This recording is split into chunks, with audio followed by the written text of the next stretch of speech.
صحابہ فرماتے ہیں قبیلہ مدر کے کچھ لوگ آئے تھے حضور کی بارگاہ میں،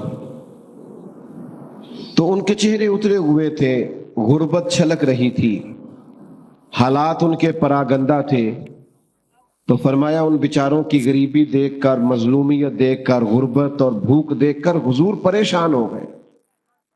یہ بنیادی مسئلہ ہے کہ وہ درد تقریروں میں نہ رہے، وہ دل میں محسوس ہو۔ سرکار پریشان ہو گئے اور نبی پاک علیہ السلام نے سیدنا بلال حبشی رضی اللہ تعالیٰ عنہ سے فرمایا آذان پڑھیں۔ حضرت بلال نے نماز کے لیے آذان پڑھی، حضور نے جماعت کرائی اور پھر صحابہ کی توجہ دلائی کہ اپنے بھائیوں کی مدد کرو۔ یہ بات کو سمجھیں، اگر کوئی شخص صاحب حیثیت ہو تو اس کی توجہ دلائی جائے کہ یہاں غریب بستے ہیں، تنگ دست لوگ ہیں، مجبور ہیں، مقروض ہیں، توجہ دلائی۔ اللہ کے حبیب نے فرمایا ان کی مدد کرو۔ فرمایا جب وہ آئے تو ان کے چہرے اترے ہوئے تھے، حالات پراگندہ تھے، لیکن جب حضور نے اعلان کیا ان کے لیے تو کوئی ان کے لیے کھانا لا رہا ہے، کوئی سرکہ لا رہا ہے، کوئی کھجوریں لا رہا ہے، یہ بخاری مسلم دونوں میں موجود ہے، کوئی کمبل لا رہا ہے۔ صحابہ فرماتے ہیں جب ان غریبوں کے چہرے کھانا کھا کر تحفے وصول کر کے ان کے چہرے کھلنے لگے نا، تو ہم نے نبی کریم کو بھی مسکراتے ہوئے دیکھا۔ کسی کو دکھی دیکھ کر دکھی ہونا یہ حضور کا طریقہ ہے، اور کسی کو خوش دیکھ کر خوش ہونا یہ حضور کا طریقہ ہے۔ لیکن ہمارا ماحول بڑا عجیب ہو گیا ہے۔ اسی گلی کے اندر کچھ بچے رات کو 10,000 کا فاسٹ فوڈ منگاتے ہیں، اور اسی گلی میں چند گھر چھوڑ کر ایک گھر وہ بھی ہوتا ہے جو میاں بیوی رات مشورہ کر رہے ہوتے ہیں کہ صبح بچوں کی فیس نہ گئی تو ان کی ٹیچر پھر باتیں کرے گا، ان کے استاد پھر کہیں گے۔ میرے بھائیوں یاد رکھنا، تھوڑا سا اپنے دل کو نرم کیا جائے، کشادہ روئی پیدا کی جائے، اور صدقہ اور خیرات اور کسی کو دینا یہ کروڑوں اربوں سے نہیں اس کا تعلق۔ بخاری شریف میں پورا باب ہے کہ انسان دل کا غنی ہوتا ہے، دل کا، جیب سے بندہ غنی نہیں ہوتا۔ مالا والے سخی نہیں ہوندے تے سخیاں کل مال نہیں ہوندا، ہاں ایتھے اوتھے دوویں جہانی سخی کنگال نہیں ہوندا۔ اپنے دل میں کشادگی، نبی پاک علیہ السلام نے ہمیں اس طرح سبق دیا ہے۔ حضور نے فرمایا جب تم گوشت پکاؤ تو شوربہ زیادہ پکا لو، اس میں اپنے پڑوسیوں کو بھی شامل کر لو، کسی غریب کو کھانا دے دو، ایک کا کھانا 2 کھا لیں، 2 کا 4 کھا لیں، 4 کا 6 کھا لیں، لیکن آپس میں دکھ بانٹنے کا مزاج بنائیں۔ ہمارے پاس جیسے جیسے مال آتا جاتا ہے ہم اپنے ذاتی خرچے بڑھاتے جاتے ہیں۔ اچھی بھلی گاڑی پہ سفر ہو رہا ہے لیکن مجھے نئے نمبر کی چاہیے، ذرا پہلے چاہیے، 4 لاکھ زیادہ لے لو۔ ہم اس ملک میں رہتے ہیں جہاں لوگوں کو کھانا بھی نہیں ملتا بعض کو، اور یہ بھی اسی ملک کا حال ہے کہ نئے ماڈل کا موبائل آئے تو وہ موبائل شارٹ ہو جاتا ہے۔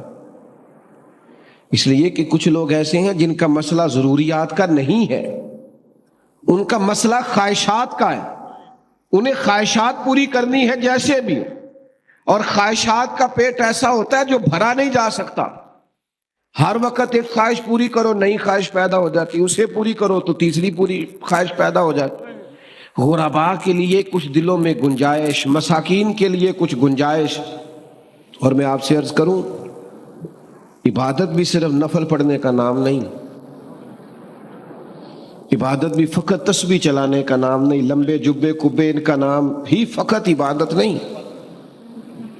اور میرے بھائی، حضور نے فرمایا جو یتیموں کی مدد میں رہتا ہے، مسکینوں کے کام کرتا رہتا ہے، بیواؤں کی مدد کرتا رہتا ہے، وہ بھی اللہ کے راستے میں ہی ہے۔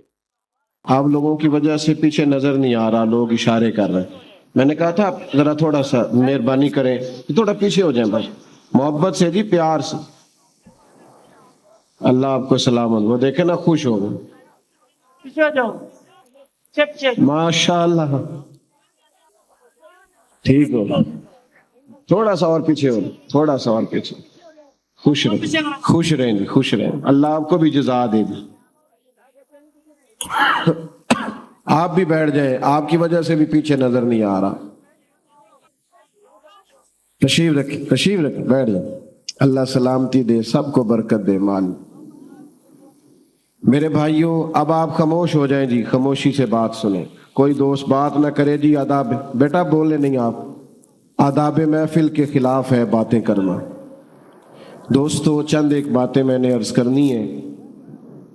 اللہ تعالیٰ نے ہمارے نبی پاک علیہ السلام کو جو شانیں عطا فرمائی ہیں, ان میں سے محبوب کی ایک شان یہ ہے کہ عزیز علیہ ما عنتم. فرمایا تمہارا مشکل میں پڑنا میرے نبی کریم پر گراں گزرتا ہے. کوئی امتی اگر تکلیف میں ہو تو حضور اس کی تکلیف محسوس کرتے ہیں, اس لیے کہ وہ بالمؤمنین رؤوف الرحیم, وہ مومنوں پہ رؤوف بھی ہیں اور رحیم بھی. نبی کریم صلی اللہ تعالی علیہ وسلم نے انسانیت کا درد محسوس کیا ہے, اور کریم محبوب علیہ السلام کسی کی تکلیف کو دیکھ کر پریشان ہو جاتے ہیں. میرا خیال ہے میری تقریر زیادہ وہ لوگ سننے آئے ہیں جو موبائل نہیں چلا رہے. جو موبائل چلا رہے ہیں وہ تو گھر میں بھی موبائل ہی چلاتے ہیں. بھائی آپ بات سنیں توجہ سے, اللہ آپ کو سلامت رکھے. آپ مہربانی کریں, موبائلوں پہ تو ملاقاتیں پہلے بھی رہتی ہیں, تو آج چلو بغیر موبائل کے ملاقات ہے تو کوئی بات ہو جائے آپ دوستوں سے.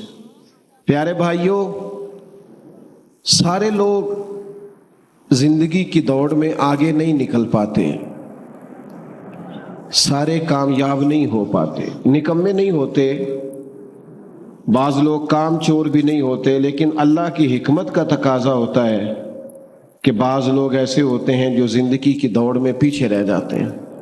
غربت آ جاتی ہے, تکلیف آ جاتی ہے, آزمائش اور بیماری آ جاتی ہے. ہمارا دین, ہمارے نبی پاک علیہ السلام کی سیرت ہمیں یہ سبق دیتی ہے کہ جو لوگ زندگی کی دوڑ میں پیچھے رہ جائیں ہم ان کا بازو تھامیں, ہم ان سے محبت کریں. حضور علیہ السلام نے فرمایا تمہیں جو رزق دیا جاتا ہے وہ تمہارے کمزوروں اور ضعیفوں کی برکت سے دیا جاتا ہے. ہمارے ہاں جس آدمی کو نعمت مل جاتی ہے وہ اس کو اپنا حق سمجھنے لگتا ہے, اور وہ سمجھتا ہے کہ میں لائق تھا, میں سمجھدار تھا, میں پڑھا لکھا تھا, میں ہی محنتی تھا, یہ میرا حق تھا. حالانکہ ایسا نہیں ہے, یہ تو اللہ کا فضل ہے, جس کو چاہے عطا کرے. اپنے دل میں دوسروں کے لیے نرمی رکھنا, ظاہر ہے جس کی آپ مدد کر رہے ہیں, جس کے ساتھ آپ تعاون کر رہے ہیں, جس سے آپ پیار کر رہے ہیں, وہ ایک انسان ہی ہے. انسانوں میں غلطیاں ہوتی ہیں, کمزوریاں ہوتی ہیں, سستیاں ہوتی ہیں, غفلتیں ہوتی ہیں. کرنے کا کام یہ ہے کہ ہم اپنے دل کو کشادہ کریں. ہمیں ہمارے نبی رحمت صلی اللہ تعالی علیہ وسلم نے جس نیکی کا حکم دیا ہے وہ یک طرفہ نیکی ہے. نیکیاں تجارت نہیں ہوتی کہ سامنے والا کرے گا تو پھر میں بھی کروں گا. نیکی یک طرفہ ہے. آپ بھی اگر بیٹھ سکتے ہیں تو بھائی بیٹھ جائیں, آپ لوگ جو کھڑے ہیں. اللہ آپ کو سلامتی عطا کرے.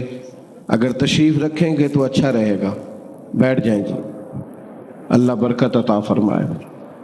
تو نبی پاک صلی اللہ تعالی علیہ وسلم نے ہمیں یک طرفہ نیکی کا کہا. معنی کیا ہے؟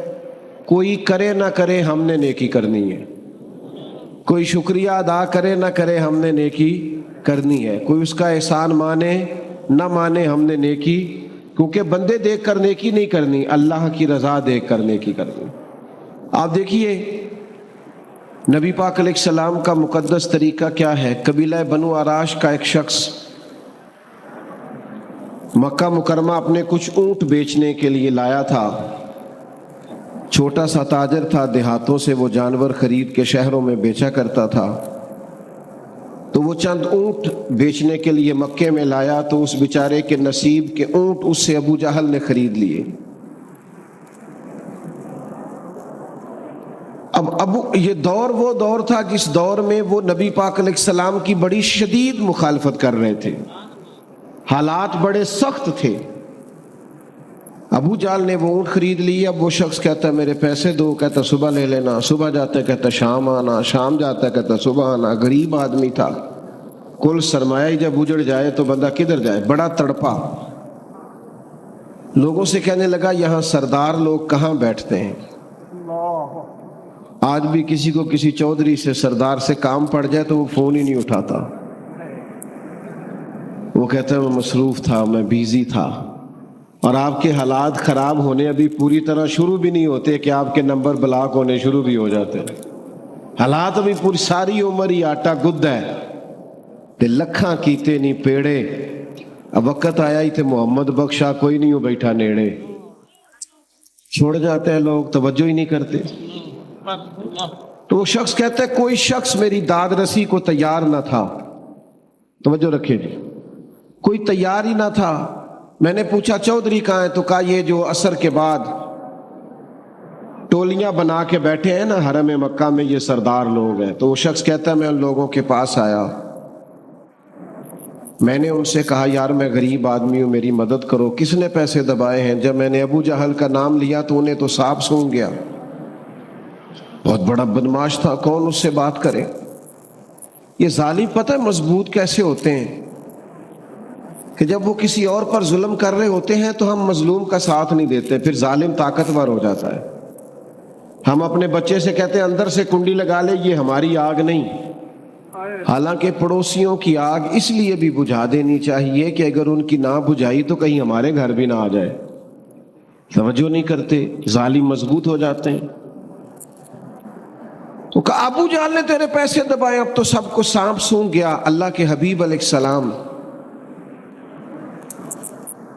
حرم مکہ کے قریب عبادت میں مشغول تھے،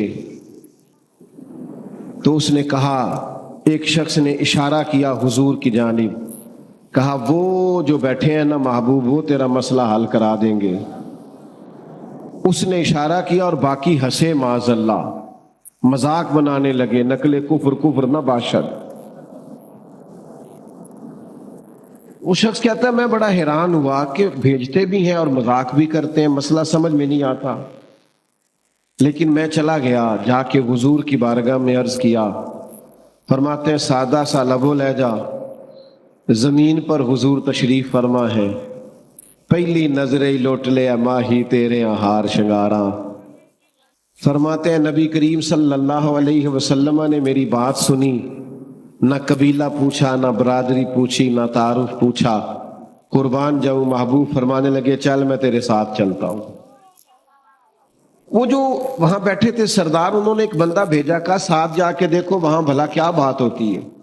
حضور تشریف لائے، وہ شخص کہتا ہے سارے رستے تو نظریں جھکی رہیں، محبوب دھیمے دھیمے انداز میں میرے سوالوں کے جواب دیتے رہے، لیکن جب ابو جہل کا دروازہ آیا، حضور نے دستک دی، وہ باہر آیا، تو پھر میں نے اپنے نبی کی نظروں کو اٹھتے ہوئے دیکھا، پھر چہرے پہ جلال دیکھا، پھر میں نے نبوت کا دبدبا دیکھا، مظلوم کے ساتھ کھڑے ہونے میں حضور کا عروج دیکھا۔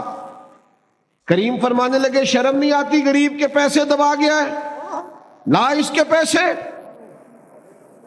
اس پر تو گویا کپ کپی طاری ہو گئی، کہنے لگا میں ابھی لے کے آیا، دوڑا گیا، اس کے پیسے لایا، اللہ کے رسول نے پیسے اسے دیے، اس نے شکریہ ادا کیا۔ سرور کائنات صلی اللہ تعالی علیہ وآلہ وسلم وہاں سے رخصت ہوئے۔ وہ جو جاسوس بھیجا تھا نا، اس سے پوچھا بعد میں وہاں سرداروں نے کہ کیا بنا، کہنے لگے یار تم بڑا سردار کہتے تھے، اس کے تو ہوش ہی اڑ گئے حضور کو دیکھ کے، اس کی تو حواس باختہ ہو گیا ہے وہ نبی کریم کو دیکھ کے، حالت ہی خراب ہو گئی، فوراً پیسے لے آیا ہے اور فوراً لا کے دے دیے۔ ابو جہل سے پوچھا تجھے کیا ہوا تھا، تو ویسے بڑی ڈینگے مارتا ہے، ہوا کیا؟ تو کہنے لگا ہونا کیا تھا، پتہ نہیں محبوب کے ساتھ کون سی طاقتیں تھیں، جب وہ آئے ہیں تو مجھ پر روب طاری ہو، اور میں نے فوراً پیسے ادا کرنے میں عافیت سمجھی۔ بھائیو، کسی مظلوم کی مدد کرنی ہے، کسی غریب کے ساتھ کھڑا ہونا ہے، قبیلے میں، برادری میں، خاندان میں اگر ہمیں پتہ چل گیا ہے کہ فلاں کی زیادتی ہے اور فلاں مظلوم ہے، میری طرف دیکھیں جی، اب آپ مہربانی کریں، اب چھوڑیں ساری چیزوں کو، جو چل رہا ہے وہ چلے گا، آپ توجہ کریں، چند ایک باتیں آپ سے ہو جائیں۔ ہمیں ہمیشہ مظلوموں کی داد رسی کرنی ہے، یہ ہمارے نبی کا درس ہے۔ ہمیں پتہ ہوتا ہے خاندان کے اندر مظلوم کون ہے، زیادتی کون کر رہا ہے، پر ہم یہ دیکھتے ہیں پیسے کدھر زیادہ ہیں۔ ہمیشہ بھاری اور وزنی پارٹی وہ ہوتی ہے جہاں پیسے زیادہ ہوتے ہیں، انصاف کے لیے کھڑے نہیں ہوتے۔ ایک حدیث پاک سنانے لگا ہوں، اسے یاد رکھیے گا۔ اللہ کے حبیب علیہ السلام نے فرمایا قیامت والے دن رب کریم فرمائے گا فلاں جگہ حق بات کہنے کی ضرورت تھی، تم نے کیوں نہیں کہی؟ اللہ فرمائے گا وہاں ضرورت تھی کہ تم حق بولتے، کیوں نہیں بولا؟ تو بندہ عرض کرے گا مالک میں لوگوں سے ڈر گیا تھا۔ تو حضور فرماتے ہیں رب کریم فرمائے گا میرا زیادہ حق نہیں تھا تو مجھ سے ڈرتا، تجھے مجھ سے ڈرنا چاہیے تھا، تو لوگوں سے ڈر گیا۔ تو ایک تو جی توجہ فرمائیے گا، تو ایک تو یہ ہے کہ مظلوم کی داد رسی کی جائے، اور دوسرا یہ ہے کہ ہمیشہ خوش اس وقت ہوا جائے جب کوئی خوش ہو، دوسروں کی خوشی کو محسوس کر کے انسان خوش ہو۔ جب وہ کسی تکلیف زدہ آدمی کو دیکھو تو اسے بھی تکلیف ہو، اور جب وہ دیکھے کہ کوئی خوش ہو گیا ہے تو پھر دل کو خوشی نصیب ہو۔ صحابہ فرماتے ہیں قبیلہ مدر کے کچھ لوگ آئے تھے حضور کی بارگاہ میں، تو ان کے چہرے اترے ہوئے تھے، غربت چھلک رہی تھی، حالات ان کے پراگندہ تھے۔ تو فرمایا ان بیچاروں کی غریبی دیکھ کر، مظلومیت دیکھ کر، غربت اور بھوک دیکھ کر حضور پریشان ہو گئے۔ یہ بنیادی مسئلہ ہے کہ وہ درد تقریروں میں نہ رہے، وہ دل میں محسوس ہو۔ سرکار پریشان ہو گئے، اور نبی پاک علیہ السلام نے سیدنا بلال حبشی رضی اللہ تعالیٰ عنہ سے فرمایا آذان پڑھیں۔ حضرت بلال نے نماز کے لیے آذان پڑھی، حضور نے جماعت کرائی، اور پھر صحابہ کی توجہ دلائی کہ اپنے بھائیوں کی مدد کرو۔ یہ بات کو سمجھے، اگر کوئی شخص صاحب حیثیت ہو تو اس کی توجہ دلائی جائے کہ یہاں غریب بستے ہیں، تنگ دست لوگ ہیں، مجبور ہیں، مقروض ہیں، توجہ دلائی۔ اللہ کے حبیب نے فرمایا ان کی مدد کرو۔ فرمایا جب وہ آئے تو ان کے چہرے اترے ہوئے تھے، حالات پراگندہ تھے، لیکن جب حضور نے اعلان کیا ان کے لیے تو کوئی ان کے لیے کھانا لا رہا ہے، کوئی سرکہ لا رہا ہے، کوئی کھجورے لا رہا ہے، یہ بخاری مسلم دونوں میں موجود، کوئی کمبل لا رہا ہے۔ صحابہ فرماتے ہیں جب ان غریبوں کے چہرے کھانا کھا کر تحفے وصول کر کے ان کے چہرے کھلنے لگے نا، تو ہم نے نبی کریم کو بھی مسکراتے ہوئے دیکھا۔ کسی کو دکھی دیکھ کر دکھی ہونا یہ حضور کا طریقہ ہے، اور کسی کو خوش دیکھ کر خوش ہونا یہ حضور کا طریقہ ہے۔ لیکن ہمارا ماحول بڑا عجیب ہو گیا ہے۔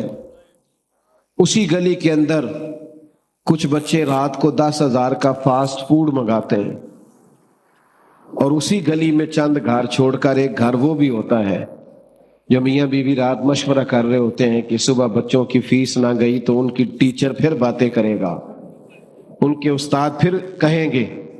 میرے بھائیوں یاد رکھنا، تھوڑا سا اپنے دل کو نرم کیا جائے، کشادہ روئی پیدا کی جائے، اور صدقہ اور خیرات اور کسی کو دینا یہ کروڑوں اربوں سے نہیں اس کا تعلق۔ بخاری شریف میں پورا باب ہے کہ انسان دل کا غنی ہوتا ہے، دل کا، جیب سے بندہ غنی نہیں ہوتا۔ مالا والے سخی نہیں ہوندے تے سخیاں کول مال نہیں ہوندا، ہاں ایتھے اوتھے دوویں جہانی سخی کنگال نہیں ہوندا۔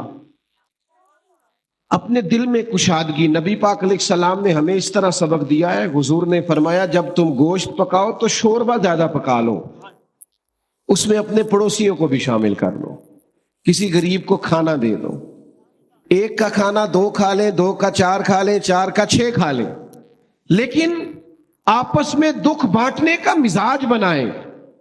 ہمارے پاس جیسے جیسے مال آتا جاتا ہے ہم اپنے ذاتی خرچے بڑھاتے جاتے ہیں۔ اچھی بھلی گاڑی پہ سفر ہو رہا ہے لیکن مجھے نئے نمبر کی چاہیے، ذرا پہلے چاہیے، 4 لاکھ زیادہ لے لو۔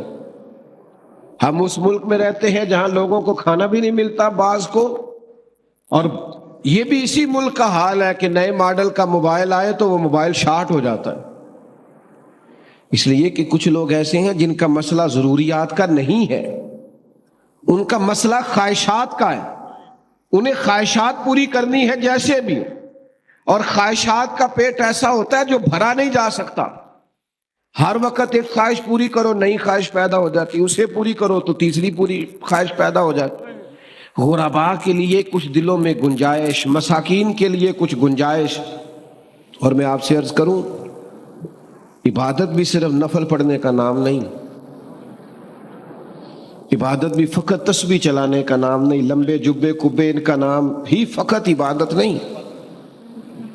وہ میرے بھائی، حضور نے فرمایا جو یتیموں کی مدد میں رہتا ہے، مسکینوں کے کام کرتا رہتا ہے، بیواؤں کی مدد کرتا رہتا ہے، وہ بھی اللہ کے راستے میں ہی ہے۔ یہاں کوئی شخص انتقال کر جائے نا، سرکاری ملازم، بچے چھوٹے ہیں، بیوہ عدت میں، اس کو صرف پینشن اپنے نام منظور کرانی ہونا تو سینکڑوں چکر عدت کی حالت میں لگانے پڑتے ہیں دفتروں میں۔ جائز کام ہے، کوئی اس میں ایسی عذر والی بات نہیں، لیکن ہمارا مزاج بن گیا کال لانا، ہماری طبیعت بن گئی۔ بالکل درست کام ہے، ہو سکتا ہے، لیکن ہمارا ایک مزاج ہے کہ ہم کسی کام کو بر وقت نہیں کرتے، توجہ نہیں دیتے، اپنی ذمہ داریوں کا احساس نہیں پیدا کرتے۔ خدا را میرے بھائیوں، اپنے دلوں میں دوسروں کے لیے گنجائش، اور یہ بھی عبادت ہے بھوکے کو کھانا کھلانا۔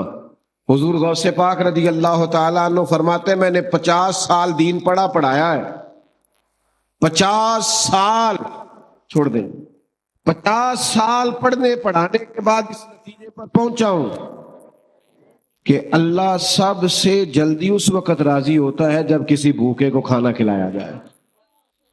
اور آپ فرمایا کرتے تھے رب کبھی مجھے خزانوں کا مالک کرے تو میں خزانے اس کی مخلوق کو کھانا کھلانے پہ خرچ کر۔ میرے بھائی، تھوڑا سا نا پیچھے پلٹ کے دیکھیں، تھوڑا سا اپنے دائیں بائیں دیکھیں، تھوڑا سا اپنی سائڈوں پر توجہ کریں۔ ہمارے ہاں اب تو خیر سے ختم بڑا مہنگا ہوتا ہے، چونکہ ناز کا بندہ مہنگا منگا لینا، ختم بڑا مہنگا ہو جاتا ہے، قاری صاحب بڑے مہنگے، بند ہو گئے۔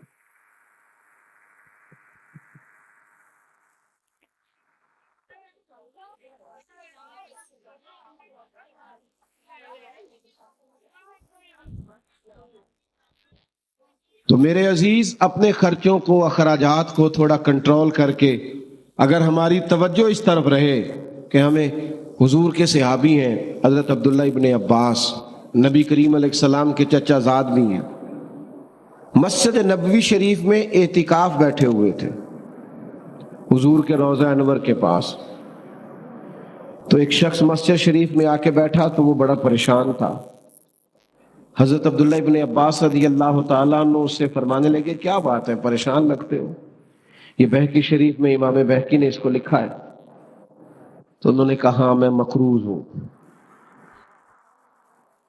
اور مجبور ہوں، میرے پاس قرض چکانے کے پیسے نہیں ہیں،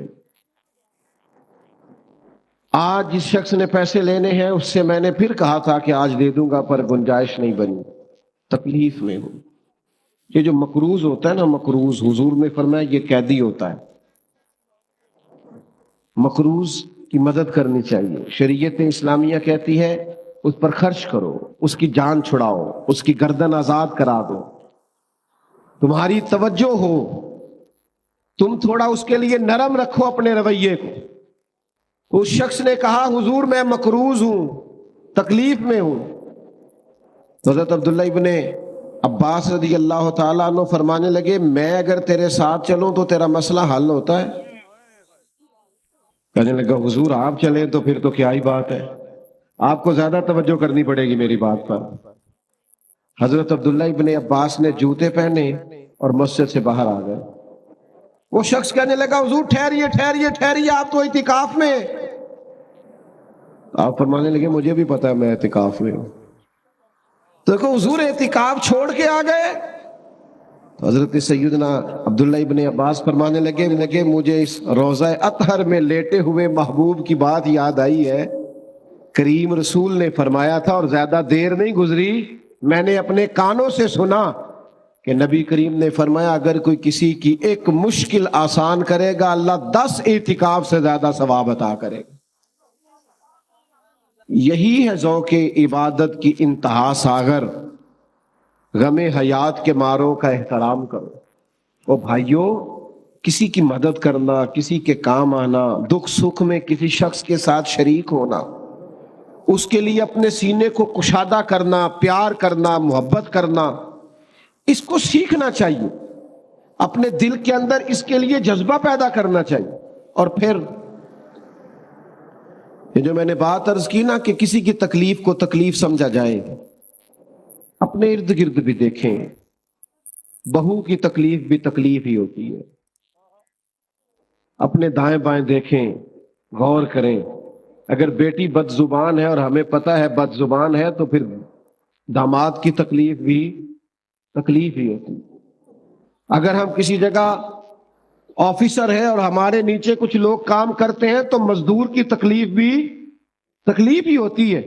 اپنے دلوں میں جب ہم گنجائش پیدا کریں گے، ہمارے سینے دوسروں کے لیے کھلیں گے، ہم اپنے دل کو کشادہ کریں گے، آپ یقین کریں خود بخود راحت پیدا ہوگی، خود بخود تسلی پیدا ہو، ٹھنڈک پیدا. امام حسین کے پاس ایک شخص کچھ مانگنے آیا، غریب تھا، تو 1000 دینار امام صاحب کے پاس پڑا تھا، سارا ہی مانگنے والے کو دے دیا. اور ساتھ کہنے لگے پتہ نہیں تھا آپ نے آنا ہے ورنہ بندوبست کر کے رکھتا. ہمارے ہاں درد دل ختم ہو گیا ہے، طبیعتیں سخت ہو گئی، مزاجوں میں تلخی آ گئی، کڑواہٹ آ گئی. تو ایک صاحب مجھے کہنے لگے جی کی کریے جی ماڑے بندے بھی تے سیانے نہیں نا. میں کہ ماڑا بندہ تے سیانا ہوندا ہی نہیں، کیونکہ جدے گھر دانے او دے. ہاں ہاں، میری غربت نے کیا مجھ کو زمانے میں بدنام، وہ تیری دولت ہے جس نے تیرے عیب چھپا رکھے ہیں. غریب آدمی تو سیانا نہیں نہ ہوتا بھائی، عقل مند ہونے کے لیے بھی تو مال چاہیے. غربا دیکھو نا، حضرت ابو بکر صدیق رضی اللہ تعالیٰ عنہ اتنے سارے کام کرتے تھے، حکومت چلانا، لشکر روانہ کرنا، صحابہ کے معاملات کو دیکھنا، امت کو سنبھالنا. اتنی ڈیوٹیوں کے باوجود رات کو ایک بوڑھی اور نابینا اماں کا گھر کا کام بھی جا کے کر آیا کرتے تھے، اس کے برتن بھی دھو آتے تھے، اس کی خدمت بھی کر آتے تھے. عصر کے بعد کچھ یتیم بچیاں تھیں، ان کی بکریوں کا دودھ بھی دھو آتے تھے. ایک ذہن بنا لیتے ہیں نا انسان کہ میں نے خدمت کرنی ہے، میں نے کوئی کام کرنا ہے، میں نے کوئی ڈیوٹی کرنی ہے، میں نے کسی کی مدد کرنی، میں نے کسی کے کام آنا ہے، ذہن بن جاتا ہے، پھر اللہ اس کی مدد بھی فرماتا ہے. ہمارا یہ ذہن ہی نہیں بنتا، ہم توجہ ہی نہیں کرتے. میں بس بات ختم کرنے لگا ہوں. ہمارے گھروں کے اندر جو لوگ موجود ہیں نا، گھروں کے اندر، آپ کو پتہ ہے سید عائشہ صدیقہ رضی اللہ تعالیٰ عنہ فرماتی ہیں حضور جب تک گھر میں رہتے تھے گھر کا کوئی نہ کوئی کام ہی کرتے رہتے تھے. باہر بڑی ڈیوٹی کر کے آئے ہیں سرکار، لیکن گھر آ کے سوچا ہے گھر والے بھی تو آگ کے سامنے کھڑے ہیں نا. تو احساس، گھر والوں کا بھی احساس، اور سب سے زیادہ گھر میں جو بوڑھے ہیں ان کا احساس. بوڑھوں کو صرف خرچہ نہیں دینا، کپڑے نہیں لے کے دینے، بوڑھوں کو ٹائم بھی دینا ہے، ان کے ساتھ بیٹھنا ہے، بات کرنی ہے، چھوٹے چھوٹے مشورے کرنے، ان کو بیکار نہیں کر دینا. ہم پتہ کیا کرتے ہیں، ہم ساری گپیں اپنے دوستوں سے لگاتے ہیں، ساری گفتگو باہر کرتے ہیں. کبھی کبھی ابا جی کو کرو نا ٹیلی فون اور کہو آج کھانا نہ کھائیے گا، میرے آنے تک میرا دل کرتا ہے آپ کے ساتھ بیٹھ کے روٹی کھاؤں. کبھی کبھی اماں سے کہو نا اماں میرا دل کرتا ہے آج تیرے ہاتھ کی روٹی کھانی ہے. دیکھنا ان کو اس دن دوائی نہیں کھانی پڑے گی، سکون کی نیند آئے گی. آپ کا جو ملازم ہے، آپ کے ہاں جو کام کرتا ہے، کبھی اسے کہو نا یار آج تو نے میرے ساتھ کھانا کھانا ہے، میرے ٹیبل پر بیٹھنا ہے. حضرت ابو ذر غفاری رضی اللہ تعالیٰ عنہ نے بھی اسی طرح کا لباس پہنا ہوا تھا اور ان کے غلام نے بھی اسی طرح کا لباس پہنا تھا. تو کسی نے کہا یہ کیسے ہو گیا؟ فرمایا جب سے حضور کا کلمہ پڑھا ہو گیا ہے. آقا اور غلام نے ایک طرح کا لباس پہننا شروع کر دیا ہے. بھائیوں اپنے گھروں میں ایک بچہ حضور کے ساتھ، حضور اس کے ساتھ محبت کر رہے تھے، پیار کر رہے تھے، تو ایک شخص کہنے لگا آپ بچوں سے بڑی محبت کرتے، میں تو ٹائم نہیں دیتا. یہ بھی مسئلہ ہوتا ہے نا، کچھ لوگ کہتے ہیں جی میں بچے جانے ان کی اماں جانے، جی آپ بڑا ٹائم دیتے، میں تو نہیں بچوں سے اتنا پیار کرتا. حضور فرمانے لگے اگر اللہ نے تیرے دل سے رحمت نکال لی ہے تو میں کیا کروں، مجھے تو اس نے رحمت للعالمین بنایا ہے۔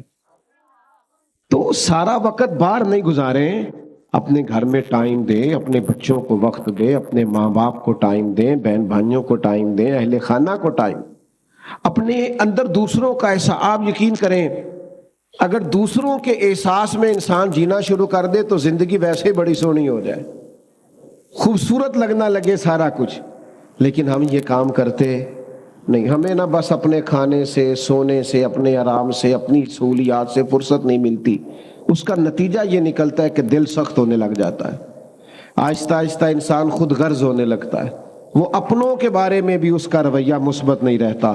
تو یہ چند ایک گزارشات اس لیے آپ کی خدمت میں عرض کی ہیں کہ اپنے دلوں کو ہم نے نرم کرنا ہے، مطمئن رکھنا ہے۔